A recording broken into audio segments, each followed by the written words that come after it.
नमस्कार। आज बात करेंगे बाला साहेब ठाकरे की।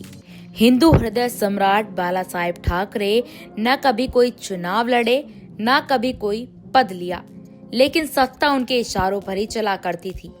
जिनकी चुप्पी पर शहर खामोश हो जाता था और जिनकी आवाज से रफ्तार धमकिरा के शोर को भी सुना जा सकता था।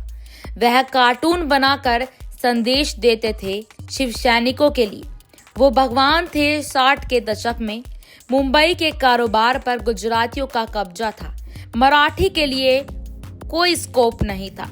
ठाकरे इस मुद्दे को उठाते हैं और 1966 में शिवसेना बनाते हैं। महाराष्ट्र के अलग अलग राज्यों में युवाओं की पहली पसंद शिवसेना बनने लगी। जमीन का झगड़ा हो, घर का झगड़ा हो, देवरानी जेठानी की लड़ाई हो, सारे फैसले बाला साहेब ठाकरे मातोश्री यानी अपने घर पर बैठ कर लेते थे। जैसे जैसे पार्टी मजबूत होती गई, वैसे वैसे बाला साहेब ठाकरे का कद राजनीतिक गलियारों में बढ़ने लगा। बाला साहेब ठाकरे कहीं जाते नहीं थे, बल्कि बड़ी बड़ी हस्तियां उनकी चौखट पर माथा टेकती थी।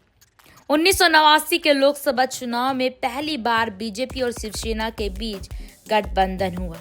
फिर साल 1995 में दोनों पार्टियों ने साथ मिलकर विधानसभा का चुनाव लड़ा और शिवसेना ने सरकार बनाई।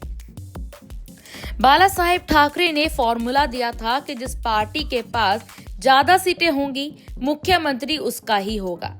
इसी आधार पर मनोहर जोशी की सीएम की कुर्सी मिली और बीजेपी के गोपीनाथ मुंडे को डिप्टी सीएम की बाला साहेब ठाकरे ने कहा था कि इस सरकार का रिमोट कंट्रोल मेरे हाथ में रहेगा।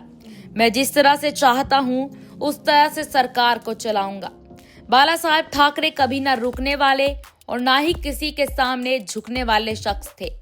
मुंबई में एक वक्त में दाऊद की तूती बोलती थी।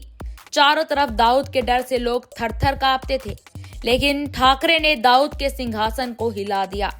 वह समय सियासत दोनों के हिसाब से ठाकरे के पक्ष में था। दाऊद को मुंबई छोड़कर जाना ही पड़ा। मुंबई की राजनीति में बाला साहेब ठाकरे उस धुरी की तरह जम चुके थे जो महाराष्ट्र किसी को भी उखाड़ कर फेंक सकते। रिश्तों को निभाना भी उनको कोई यहाँ सानी नहीं था। जब शरद पवार की बेटी सुप्रिया सुले राज्यसभा चुनाव लड़ी तो बाला साहेब ठाकरे ने कहा कि इनका कोई विरोध नहीं करेगा। यह शरद पवार की बेटी है, इनको राज्यसभा जाना चाहिए। तब बाला साहेब ठाकरे ने उनका साथ दिया। सुप्रिया सुले राज्यसभा पहुंची। कहा जाता है बाला साहेब ठाकरे के समय महाराष्ट्र की राजनीति में वही होता था जो वो कहते थे, यानी सत्ता में बैठा व्यक्ति बाला साहेब ठाकरे की बात नहीं भी मानता था तो उनके चाहने वाले इतने लोग थे कि वह अपने तरीके से मनवा लेते थे। इसीलिए वह कभी सत्ता में खुद नहीं आए। 28 जुलाई 1999 को ठाकरे को चुनाव आयोग ने 6 साल के लिए चुनावी प्रचार से दूर कर दिया। उन पर प्रतिबंध लगा दिया। आगे चलकर उन्होंने पार्टी की पूरी कमान अपने बेटे उद्धव ठाकरे को सौंप दी। 17 नवंबर 2022 को बाला साहेब ठाकरे ने दुनिया को अलविदा कह दिया। उनके निधन पर पूरी मुंबई थम गई। आज भी उस अंतिम यात्रा की तस्वीरें लोगों की आंखों में जिंदा है। बाला साहेब ठाकरे की कहानी में इतना ही। फिर मिलेंगे आपसे किसी दूसरी नई कहानी को लेकर। जुड़े रहिएगा हमारे चैनल के साथ। वीडियो कैसी लगी कमेंट बॉक्स में जरूर बताएं। धन्यवाद।